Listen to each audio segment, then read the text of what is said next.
কিছু আগে ঢাকা বিশ্ববিদ্যালয়ের কার্জন হল কেন্দ্রে আসেন ইউরোপীয় ইউনিয়নের প্রতিনিধি দল।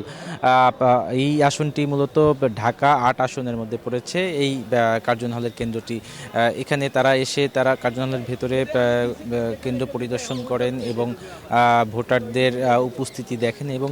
সেখানে তারা যারা প্রিজাইডিং অফিসার রয়েছে তার সাথে কথা বলেন। কথা বলার সার্বিক পর্যবেক্ষণের পরে তারা আসলে প্রায় ১০ থেকে ১৫ মিনিট সেখানে অবস্থান করেন। এরপর বের হয়ে তারা সাংবাদিকদের সাথে কথা বলেন। এ সময় তারা বলেন যে আসলে ইউরোপীয় ইউনিয়নের যে ২১১ জন প্রতিনিধির যে দলটি রয়েছে সেই প্রতিনিধি দলটির কিন্তু সারা বাংলাদেশেই তারা বিভক্ত হয়ে গেছে। তো আসলে এখানে যারা এসেছেন মূলত এই ইউরোপীয় প্রতিনিধি দলের প্রধান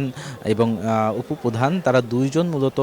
এই কার্জন হল কেন্দ্রে এসেছেন এবং এসে তারা পর্যবেক্ষণ করছেন। সাংবাদিকদের তারা যেটি বলছেন যে আসলে তারা আশা করছেন যে বাংলাদেশে একটি সুষ্ঠু অবাধ এবং গ্রহণযোগ্য নির্বাচন অনুষ্ঠানের বিষয়ে তারা আশাবাদ প্রকাশ করেছেন এবং তারা বলছেন এটি আসলে বাংলাদেশের আগামীর যে গণতান্ত্রিক অগ্রযাত্রা সেই অগ্রযাত্রার ক্ষেত্রে একটি মাইল ফলক হিসেবে উপস্থাপন হবে সেই বিষয়টি কিন্তু তারা বলছেন। পাশাপাশি আমরা এখানে যারা সাংবাদিকরা উপস্থিত ছিলেন তারা জানতে চেয়েছেন যে আসলে এখন পর্যন্ত ইউরোপীয় ইউনিয়ন যেই কেন্দ্রগুলোতে পর্যবেক্ষণ করেছেন সার্বিকভাবে নির্বাচনী পরিবেশ কেমন সেই বিষয়ে তাদের পর্যবেক্ষণটা কি সেই বিষয়ে প্রশ্ন করা হয়েছিল। সেখানে তারা বলেছেন যে আসলে এখনই তারা বিক্ষিপ্তভাবে কোনো কিছু বলতে চান না, তবে তারা যে কয়টি উপপ্রধান এবং প্রধান তারা যে কয়টি কেন্দ্র ঘুরেছেন সেই কেন্দ্রগুলোর কিন্তু সার্বিক পরিবেশ তাদের কাছে ভালো লেগেছে, সন্তোষজনক মনে হয়েছে। এখন সারা বাংলাদেশে তাদের যে প্রতিনিধিরা রয়েছে সেই প্রতিনিধিরা যে আসলে রিপোর্ট পাঠাবেন সেই রিপোর্টগুলো একসাথে করে আগামী 14 তারিখ অর্থাৎ শনিবার তারা তাদের আসলে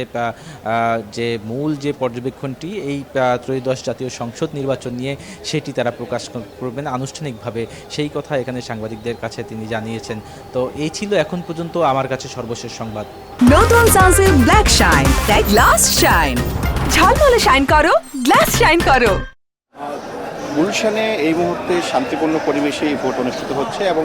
আমি যে কেন্দ্রটির সামনে দাঁড়িয়ে আছি এই কেন্দ্রেই কিন্তু বিএনপি চেয়ারম্যান তারেক রহমান তিনি সকাল 9:30টায় ভোট দিয়েছেন এবং তিনি ভোট দেওয়া শেষে কিন্তু গণমাধ্যমের সঙ্গে কথা বলেছেন এবং তিনি স্পষ্ট করে বলেছেন যে বাংলাদেশে আজকে যে গণতান্ত্রিক যাত্রা শুরু হয়েছে এবং মানুষ যদি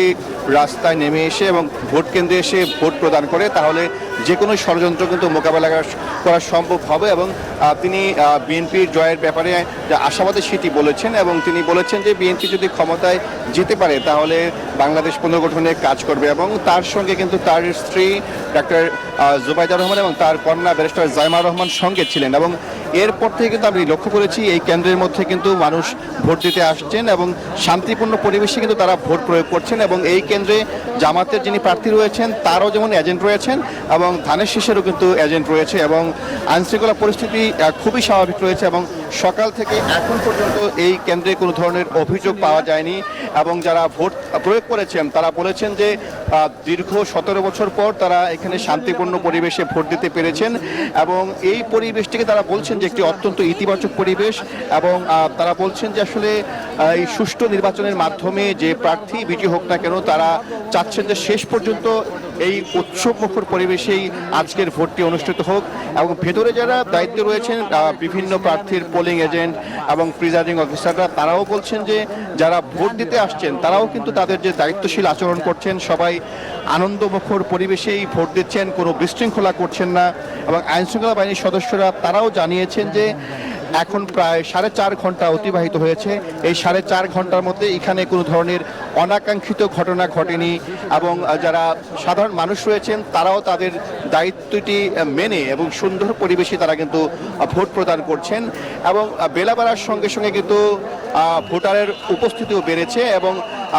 যারা এখানে বিএনপি এবং দাঁড়িপাল্লার যারা এজেন্ট রয়েছেন তারা বলছেন যে আসলে দুপুরের পর এখানে ভোটার উপস্থিতি আরও বাড়বে। এই ছিল আমার কাছে রাজধানীর গুলশান মডেল হাই স্কুলের সামনে থেকে সর্বশেষ।